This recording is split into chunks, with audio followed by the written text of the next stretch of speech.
Oy, oh. Saan ba makakarating yung 10,000 mo?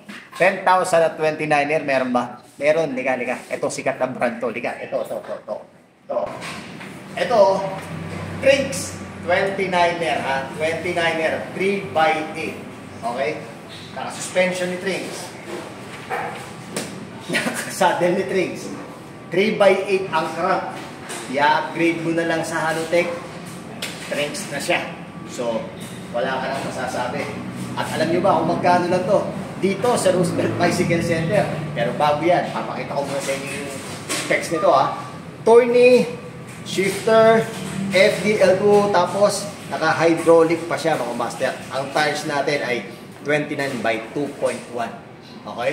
So, kung gusto mo pa ng mga ganitong bike, follow ka lang dito sa ating FB page, pati sa TikTok, tsaka sa YouTube channel, ha. Ako po si Papa Jack. Ito lang yan. 10,800. Pakita mo, master. Ipakita mo. Oh, sige, pakita mo. Sino ka? Pakita mo. Oh, okay na. So, puntahan nyo lang dito na sa Roosevelt Bicycle Center. Tara.